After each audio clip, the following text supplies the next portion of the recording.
Dear students, Assalamu alaikum. Today is 11th May 2020, Monday, and I am your English teacher going to deliver a visual lecture for the word sentences and work pages of unit number 6, as well as we will do comprehension number 15 from grammar and composition. My lecture is for 9th P1, N1, boys and girls. Dear students, hope you are fine. If you have any problem and queries about the previous lecture, you may ask. As you know students, we have started our summer vacation homework from the textbook and completed the reading translation of unit number 6, The Quaid's Vision and Pakistan, Quaid-e-Azam का नज़रिया और Pakistan. The lesson is about the struggle of our great leader Quaid-e-Azam Muhammad Ali Jinnah, who is our national hero and achieved Pakistan for us. For the accomplishment of this mission, he undertook countrywide tours at the cost of his health. He strived for the unity of the masses and the welfare of Pakistan and its people. Today we will do work pages of unit number 6. So students, first of all open your textbook at page 66.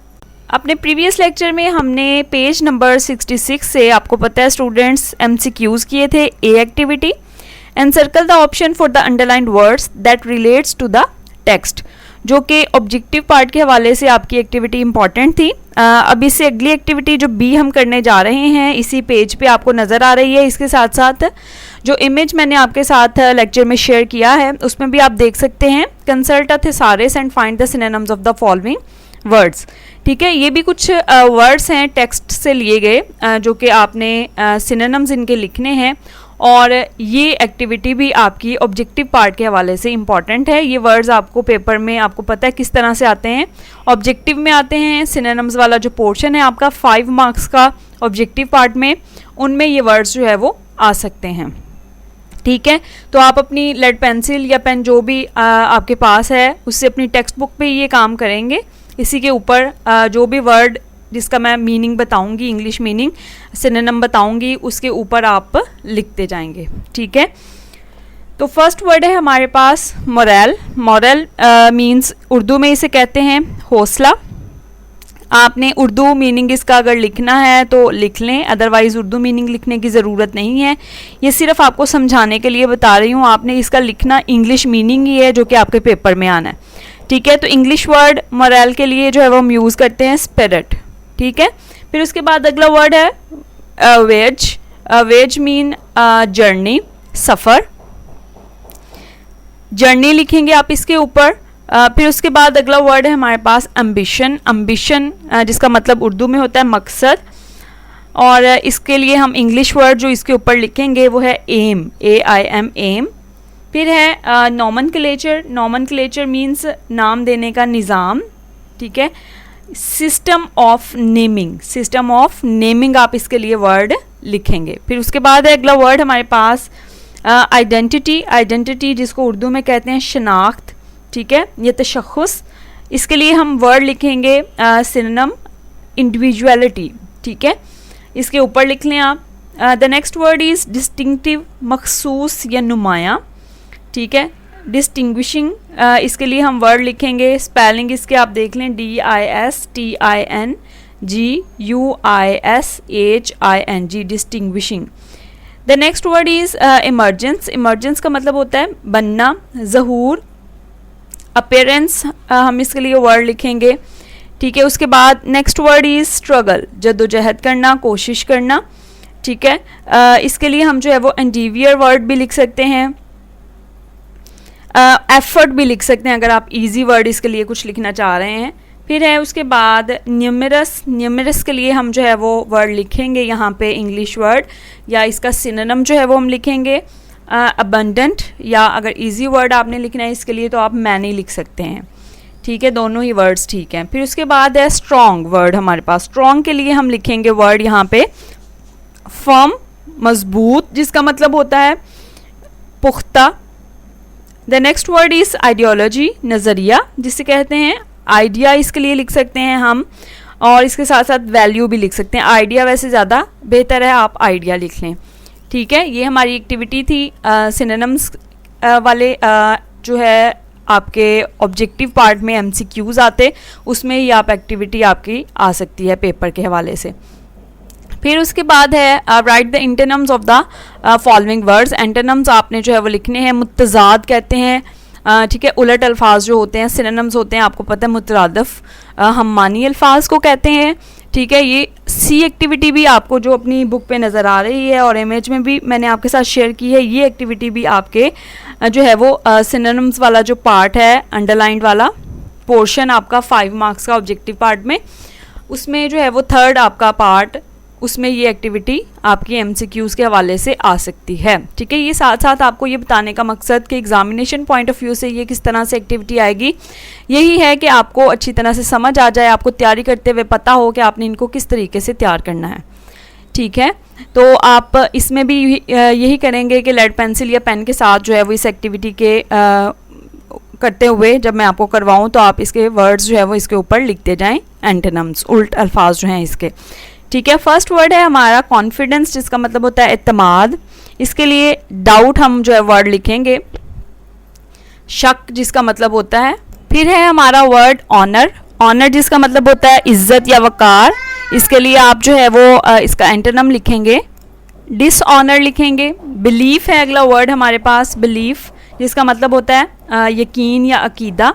Disbelief हम जो है वो लिखेंगे इसके लिए इसका antonym. फिर है सेपरेट, सेपरेट जिसका मतलब होता है अलग या अलहदा। इसके लिए जो है वो हम एंटोनिम इसका लिखेंगे यूनाइटेड, इकट्ठा, मुत्तहिद। यूनिटी है उसके बाद वर्ड हमारे पास, यूनिटी जिसका मतलब होता है इत्तेहाद। डिसयूनिटी आप इसके लिए लिखेंगे एंटोनिम पॉलिटिकल, पॉलिटिकल जिसका मतलब होता है सियासी। नॉन पॉलिटिकल हम जो है वो इसका एंटोनिम लिखेंगे, ठीक हो गया। ये एक्टिविटी भी मैंने आपको बताया आपके ऑब्जेक्टिव पार्ट में जो है वो आ सकती है, आपने इसको अच्छे तरीके से तैयार कर लेना है। फिर उसके बाद है D activity, use the following idioms in sentences. Sentence making की एक्टिविटी है जो आज के लेक्चर में हम इसको करेंगे, ठीक है। नेक्स्ट स्लाइड में आपको सेंटेंस मेकिंग जो है वो मैंने आपको करवाई है। इसके बाद आप बेटा अपनी टेक्स्ट बुक आपके हाथ में है, आप उस पर देखें, पेज नंबर है आपका 67, ठीक है। 67 page examination point of view से इम्पॉर्टेंट नहीं है, इसलिए इसको आप छोटा सा क्रॉस इस पेज नंबर पे लगा दें, पूरा पेज हमने नहीं तैयार करना। इसी तरह से पेज नंबर 68 पे आप आएँ तो पेज नंबर 68 भी आपने जो है वो नहीं तैयार करना, ये भी एग्जामिनेशन पॉइंट ऑफ व्यू से इम्पॉर्टेंट नहीं है, ठीक है। जो आपको करवाए जाते हैं क्रॉस, उनको ज़रूर किया करें ताकि आप जब पेपर की तैयारी कर रहे हो तो आपको पता हो कि कौन से पेज को आपने तैयार करना है और कौन से पेज को आपने तैयार नहीं करना। अच्छा जी, उसके बाद है बेटा पेज नंबर 69 जो कि बहुत इंपॉर्टेंट आपके ग्रामेटिकल कॉन्सेप्ट्स हैं और इनको समझना आपके लिए बहुत इंपॉर्टेंट है क्योंकि इनसे रिलेटेड आपके एमसीक्यूज़ आपके पेपर में, ऑब्जेक्टिव पेपर में अक्सर ही आते हैं। इसके साथ साथ पेपर की तैयारी के हवाले से तो इम्पॉर्टेंट हैं ही, लेकिन आपको ख़ुद को भी ये अच्छी तरह से आने चाहिए। आपके नेक्स्ट मैट्रिक के लेवल के बाद भी जो है वो ये सारे कॉन्सेप्ट्स काम आते हैं। इनको जो है वो लर्निंग के हवाले से आप तैयार किया करें, सुना करें, आपकी जो है वो लर्निंग इम्प्रूव होती है इससे। अच्छा जी, एडवर्ब्स हमने P1 ने तो पार्ट्स ऑफ स्पीच किए हुए हैं, N1 के भी तकरीबन जो है वो वर्क पेजेस करते हुए बहुत सारे पार्ट्स ऑफ स्पीच जो एडवर्ब जो है, एडवर्ब को अगर हम देखें तो ये भी पार्ट ऑफ स्पीच है। इसकी डेफिनेशन को पहले देख लेते हैं।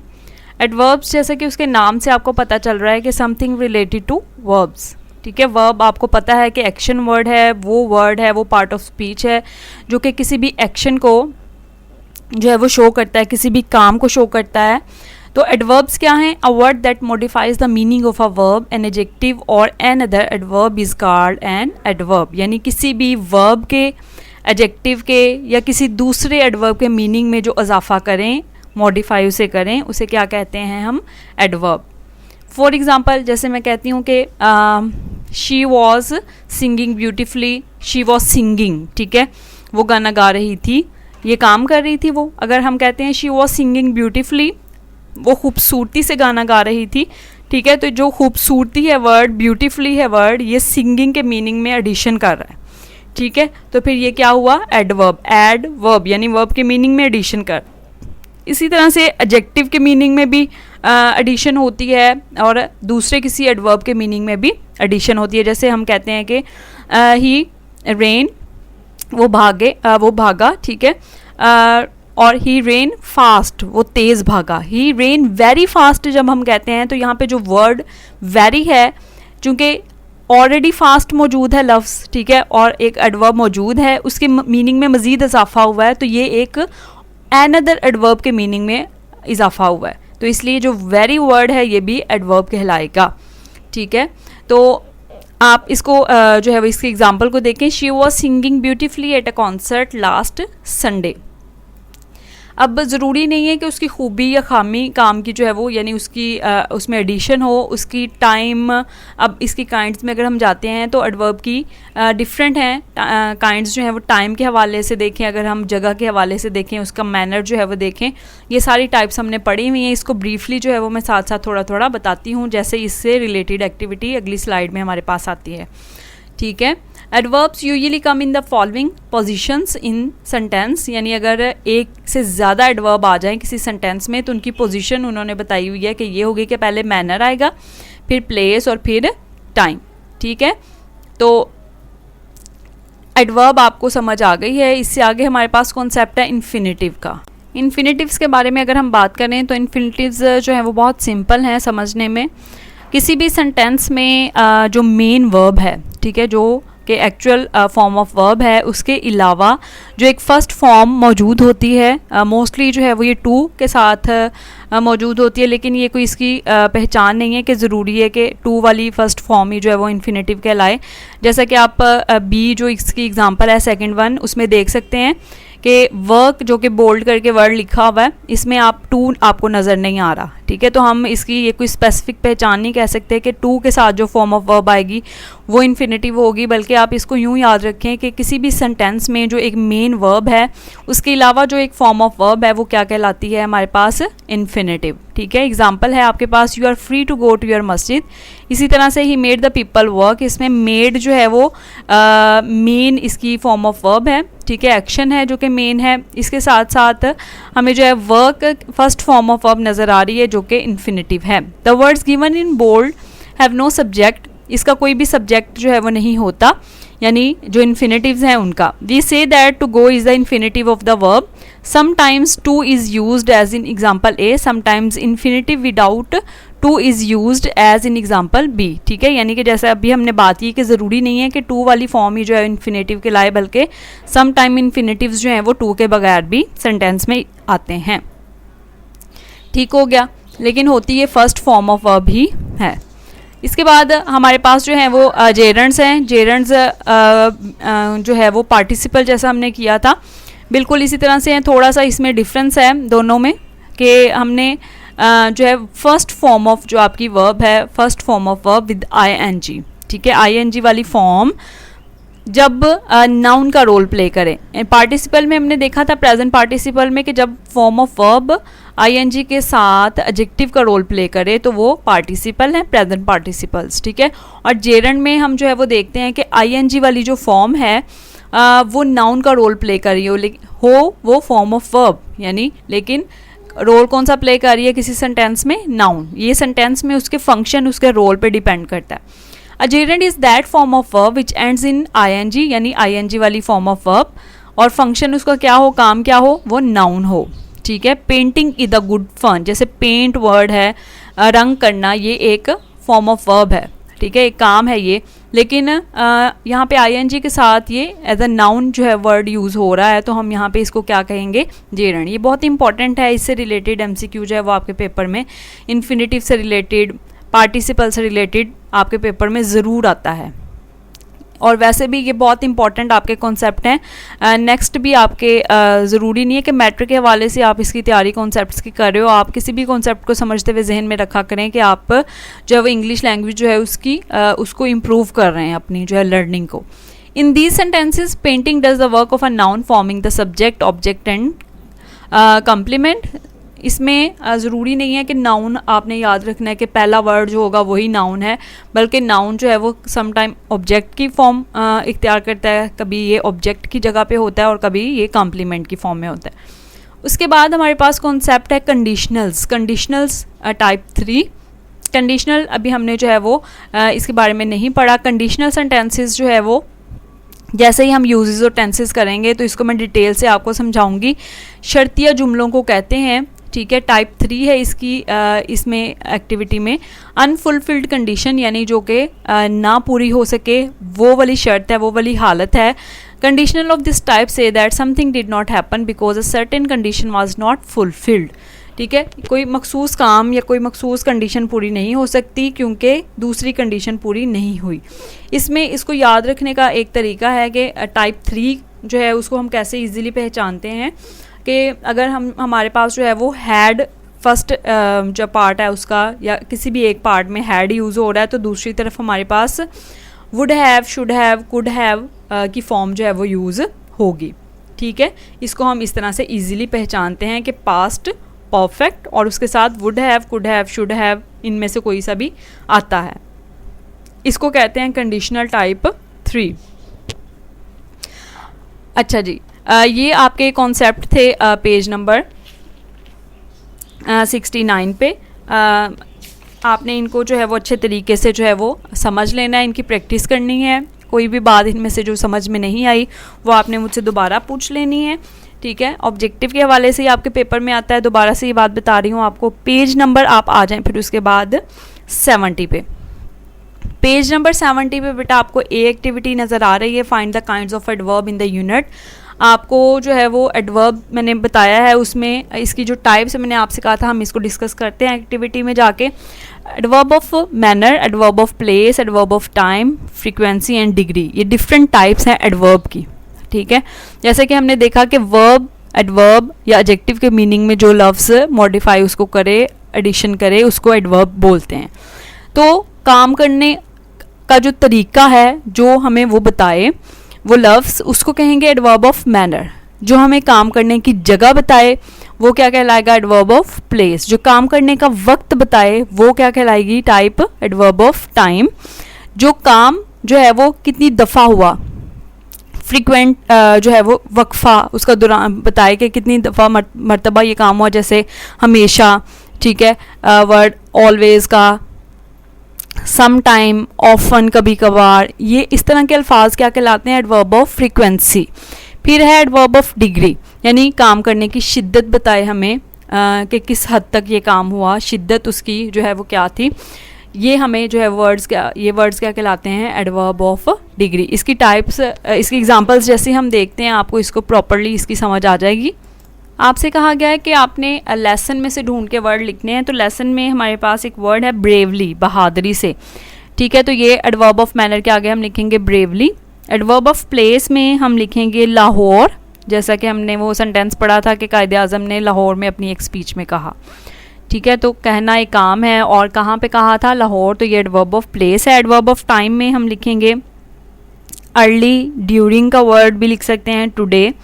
इसी तरह से एडवर्ब ऑफ फ्रीक्वेंसी में हम लिखेंगे ओनली, वर्ड हमारा इस जो है वो उसमें आया है कि सिर्फ, महज। फिर है एडवर्ब ऑफ डिग्री में हम स्ट्रांगली, ये वर्ड जो है वो शिद्दत हमें बता रहा है कि जो है वो कोई भी काम जो है वो किस हद तक, किस शिद्दत से हुआ। बी एक्टिविटी है right 5 sentences using adverb of manner, place and time in the correct sequence. इसको क्रॉस कर दें, ये एक्टिविटी नहीं आपके पेपर में इस तरह से आती। Make sentences using the following verbs followed by the infinitives, ये भी जो है वो आप इस एक्टिविटी को जो है वो क्रॉस। फिर इसके बाद है हमारी D activity, complete these phrases by adding gerunds and use them in sentences. आपने जो गिवन आपके वर्ड्स हैं उनको आपने जेरेंट्स के साथ कंप्लीट करना है। ये फ्रेजेस बन जाएंगी जिनको आप फिर सेंटेंस में इस्तेमाल करेंगे। आपको मैं जेरेंट्स बता देती हूँ यहाँ पे, लाइक गुड एट, कुछ भी लिख सकते हैं, टीचिंग यानी वो अच्छा है किस में, good at teaching, good at swimming, ठीक है, गुड एट सिंगिंग। फिर आप गुड एट टीचिंग को अपने सेंटेंस में यूज़ कर सकते हैं कि Fiza is good at teaching English या मैथ्स, कुछ भी। इसी तरह से जो है वो आप अक्यूज़ड ऑफ, इल्ज़ाम किस चीज़ का, अक्यूज़ड ऑफ स्टीलिंग या अक्यूज़ड ऑफ लाइंग, यानी चोरी का इल्ज़ाम। फिर accused of stealing, he was accused of stealing money, या Ali was accused of stealing money. Sad at, किस चीज़ पे उदास है, sad at living the job, sad at living the city भी लिख सकते हैं, he was sad at living the job. Tired of, थकावट किस चीज़ की, टायर्ड ऑफ वर्किंग हार्ड। ठीक है। इसका सेंटेंस आप बना सकते हैं, I am tired of working hard. Sentences में नहीं आते, सिर्फ आपको कॉन्सेप्ट देने के लिए, समझाने के लिए जो है वो मैं ये एक्टिविटी करवा रही हूँ। फिर उसके बाद है बेटा ई एक्टिविटी, इसको भी टिक कर लें आप। Complete the following conditionals. आप ये आपको डी एक्टिविटी करवाने का मकसद ये था कि समटाइम अगर ऑब्जेक्टिव में आ जाता है इस तरह से, तो आपको पता हो जो आगे वर्ड आपके ऐड किए हैं मैंने कि ये क्या हैं, जेरेंट्स हैं, या ये पूरे को भी अंडरलाइन किया हो सकता है, आपको पता हो कि ये फ्रेजेस हैं, ठीक है। फिर है जो गिवन कंडीशनल्स हैं, ये आपको पता है हैड आपको नज़र आ रहा है तो कंडीशनल टाइप 3 है। तो जब हैड आ रहा है तो आपको मैंने बताया था कि अगर एक में हैड है तो दूसरे में would have, could have, should have, इस तरह की फॉर्म आएगी। फर्स्ट हमारा सेंटेंस है if you have studied hard, ठीक है, यू वुड हैव सक्सीड। अगर जाहिर सी बात है सख्त मेहनत करते तो पास हो जाते, ठीक है। तो आप इसके आगे जो है वो खुद लिखें, you would have succeeded, you would have succeeded, ठीक है। फिर है if you had come to me I would have helped you, I would have helped you. अगर तुम मेरे पास आते तो मैं तुम्हारी मदद करता। उसके बाद है देखें, if I had seen him, अगर मैं इसे मिला होता या देखता, I might have recognised him, ठीक है, मैं जो है वो इसे पहचान जाता। माइट हैव रिकॉग्नाइज्ड या आइडेंटिफाइड हिम। ये भी याद रखना है कि वुड हैव, शुड हैव के बाद आपकी वर्ब की जो फॉर्म है वो थर्ड आप यूज़ करें। अच्छा जी, उसके बाद है हमारे पास एक्टिविटी एफ़। इसको टेंसेस जब हम करेंगे तब हम यहाँ पे जो है वो एफ़ एक्टिविटी को कंप्लीट करेंगे। टेंसेस अभी हमने जो है वो कल इंशाल्लाह ताला हमने शुरू करने हैं। यूजेस और टेंसेस का टॉपिक हमारा जो यूनिट नंबर 6 है उसकी एक आध जो एक्टिविटी आपकी MCQs के हवाले से रह जाएगी आज के लेक्चर के बाद। जो आपके प्रीवियस बोर्ड एग्ज़ाम्स के MCQs हैं वो डिस्कस करने हैं। इसके साथ साथ क्वेश्चन आंसर्स को हम डिस्कस करेंगे। तो बाकी आपका जो काम यूनिट नंबर 6 के हवाले से है वो कंप्लीट हो चुका है। पेज नंबर 71 आप जो है वो देखें अपना टेक्स्ट बुक पे, तो ये आप जो है वो इस पेज को आप नहीं करेंगे, इसको क्रॉस कर दें। पेज नंबर 72 को भी आप क्रॉस कर देंगे, ठीक है। ये वाला पेज भी आपने पेपर के हवाले से तैयार नहीं कर, ठीक है। ये थे आपके वर्क पेजेस जो कि हमने आज कंप्लीट किए हैं यूनिट नंबर 6 के। आपको मैंने जब हमने यूनिट नंबर 1 शुरू किया था उससे पहले एक लेक्चर आपको मैंने सिलेबस के हवाले से जो है वो शेयर किया था। आपका जो टेक्स्ट बुक का सिलेबस था वो यूनिट नंबर 1 से 6, 1 से 6 तक शामिल था फर्स्ट टर्म के हवाले से। उसमें आपकी जितना भी रीडिंग ट्रांसलेशन है, आपकी जो ग्लॉसरी है, आपके वर्क पेजेस हैं, मार्क्ड वर्क पेजेस जो एक्टिविटीज़ हैं जो मैंने आपको मार्क करवाई हैं, टिक करवाई हुई हैं। फिर उसके साथ साथ word sentences, question answers, MCQs, आपके स्पेलिंग, सिनोनिम्स के यूनिट नंबर 1 से 6 तक कल इंशाल्लाह ताला अगले लेक्चर में कंप्लीट हो जाएंगे। आपका जो टेक्स्ट बुक का सिलेबस था वो आपका वाइंड अप हो गया। इस तरह से अगर हम ग्रामर की बात करें तो लेटर्स थे हमारे शामिल और कम्प्रीहेंशन पैसेजेस थे, सॉल्व्ड, अनसॉल्व्ड। ये दोनों ही 25 कम्प्रीहेंशन पैसेजेस और 15 लेटर्स जो है वो हम कंप्लीट कर चुके हैं अपने रिकॉर्डेड लेक्चर्स में। इसके साथ साथ हमारा जो काम ग्रामर का था वो सिर्फ़ और सिर्फ हमारे यूजेस और टेंसेस रह गए हैं। इसके बाद कोशिश करेंगे हम जो है वो टेक्स्ट बुक का थोड़ा सा काम आगे शुरू करें, लेकिन आपका जो फर्स्ट टर्म का सिलेबस था आपके जहन में ये बात क्लियर होनी चाहिए कि ये आपका सिलेबस वाइंड अप हो गया कल इंशाल्लाह लेक्चर में, ठीक है। कल के लेक्चर में हम क्वेश्चन आंसर करेंगे। उसके बाद मैं आपके साथ सिलेबस एक दफ़ा दोबारा से स्लाइड की फॉर्म में शेयर करूँगी ताकि आपने अगर कहीं नहीं लिखा हुआ तो उसको आप दोबारा से लिख लें। फर्स्ट टर्म का आपका सिलेबस जो है वो ख़त्म हो चुका है, ठीक है। वर्ड सेंटेंसेस थे हमारे यूनिट नंबर 6 के, इसको देख लें। वर्ड सेंटेंसेस आपको पता है आपके पेपर में जो है वो 5 मार्क्स के आते हैं, 5 नंबर के 8 आते हैं जिसमें से 5 करने होते हैं। पहला वर्ड है हमारा बिट्स एंड पीसीस, टुकड़ों में तकसीम होना। Muslims are divided into bits and pieces these days, मुसलमान आजकल जो है वो टुकड़ों में तकसीम हो गए हैं। मैन इन द स्ट्रीट, आम आदमी को कहते हैं। Nowadays a man in the street knows the social issues of the country, आज जो एक आम आदमी भी है वो भी मुल्क के जो सोशल इश्यूज हैं, मसाइल हैं, उनके बारे में जानता है। रेजिंग स्पिरिट, हौसला बढ़ाना, Ali kept on raising up the player spirit, Ali ने जो है वो खिलाड़ी का हौसला बढ़ाना, उसमें जोशो खरोश पैदा करना जारी रखा। पास थ्रू, गुजरना, Pakistani nation has been passing through difficult period for a few year, Pakistani जो कौम है वो पिछले कुछ सालों से मुश्किल जो है वक्त से गुजर रही है। फाल प्रे, शिकार हो जाना, if we fall prey to corruption, अगर हम करप्शन का, बदनवानी का शिकार हो जाते हैं, we can never prosper as a nation, तो हम एक नेशन के तौर पे तरक्की नहीं कर सकते। ठीक है, ये हमारे वर्ड्स एंड टेंसेज हैं। ग्रामर एंड कंपोजिशन से आपको पता है कम्प्रीहेंशन पैसेज नंबर 15 है, लास्ट वन हमारा जो हम करने जा रहे हैं। ठीक है, the camel is rightly called the ship of desert, जो ऊँट है उसको सही मानों में शिप ऑफ डेजर्ट, सहरा का जहाज़ कहा जाता है। It is the best means of transport in desert, ये सहराओं में आमदरफ्त का बेहतरीन ज़रिया है। कैमल्स गो स्लो, ऊँट जो हैं वो आहिस्ता चलते हैं, but they go on walking for hours on the burning sand in the blazing sun, लेकिन वो तपते हुए सूरज में जो जलती हुई रेत है उस पर कई घंटों चल सकते हैं। कैमल्स कैरी हैवी लोड्स, वो भारी वज़न उठाते हैं। मच हैवियर इन वेट, वज़न में बहुत ज़्यादा, than any other beast of burden can, किसी भी और बोझ उठाने वाले जानवर से ज़्यादा। While other animals feet sink into the sand, but nature has made the feet of camel such that it is not at all difficult for it to walk on sand. किसी भी और जानवर जो कि रेत में जब चलें तो उनके रेत में जो पाँव हैं वो धुंस जाते हैं, लेकिन फितरत ने जो ऊँट है उसके पाँव कुछ इस तरह से बनाए हैं कि इसके लिए रेत पर चलना कोई मुश्किल काम नहीं है। The camel is superior to all other animals because it can go without food and drink for days and weeks, ये इसको तरजीह दी जाती है दूसरे जानवरों पर क्योंकि ये कई दिन तक पानी और ख़ुराक के साथ जो है वो हफ्तों और दिनों चल सकता है। It can store food and water, ये अपने अंदर चूँकि पानी और खाना जो है वो स्टोर कर लेता है। Its hump is also store which the camels use when they get nothing to eat and drink for many days, इसकी जो कुहान है ऊपर उभरा हुआ थोड़ा सा हिस्सा होता है, आपने देखा इसकी कमर पे, वो अपने अंदर खुराक ज़ख़ीरा कर लेती है। और चूँकि सहरा में कई जो है वो मील तक दूर तक जो है वो पानी या खुराक का कोई भी ज़ख़ीरा नज़र नहीं आता, तो इस तरह कैमल्स के लिए आसानी हो जाती है। In deserts only bushes grow here and there and the camel can live on these, सहराओं में झाड़ियाँ जो है वो इधर उधर उगती हैं और जो ऊँट हैं वो इन पे ही गुजारा कर लेते हैं।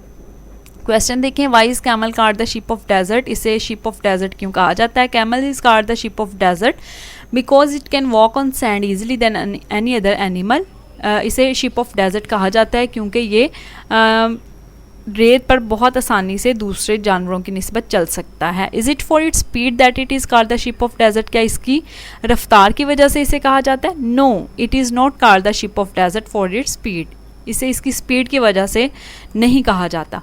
What difficulty have other beast of burden to face while walking on the sand, क्या मुश्किल पेश आती है रेत पर जो है वो चलते हुए दूसरे जो बोझ उठाने वाले जानवर हैं? While walking on the sand the feet of other beast of burden sink into the sand, रेत पर चलते हुए दूसरे जो जानवर हैं बोझ उठाने वाले, उनके रेत में पाँव धुंस जाते हैं।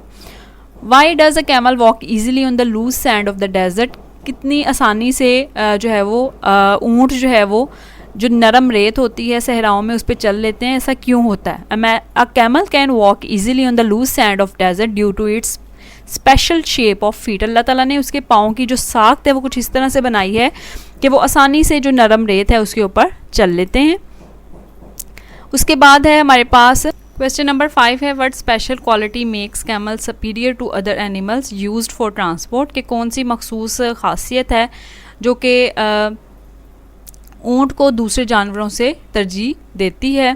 The camel is superior to all other animals because it can go without food and drink for many days, इसको तरजीह हासिल है दूसरे जानवरों पर क्योंकि ये कई दिन जो है वो पानी और खुराक के बगैर चल सकता है। How does the camel go without food and drink for many days and weeks, किस तरह से जो ऊँट हैं वो पानी और खुराक के बगैर कई दिन और हफ्ते जो है वो गुजार लेते हैं? The camel goes without food and drink for many days and weeks because it can store food and water in its hump, ये कई दिन जो है और हफ्ते इसकी कोहान है जिसकी वजह से ये कई दिन जो है वो खुराक और पानी के बगैर जो है वो ज़िंदा रह सकता है।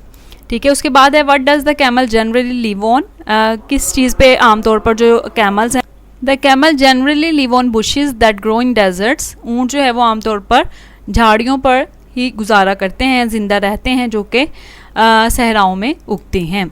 ठीक है, ये कम्प्रीहेंशन पैसेज नंबर 15 है। अनसॉल्व्ड कम्प्रीहेंशन पैसेजेस हमारे 25 कंप्लीट हो चुके हैं, जो कि 10 नंबर का आपके एनुअल पेपर में आता है।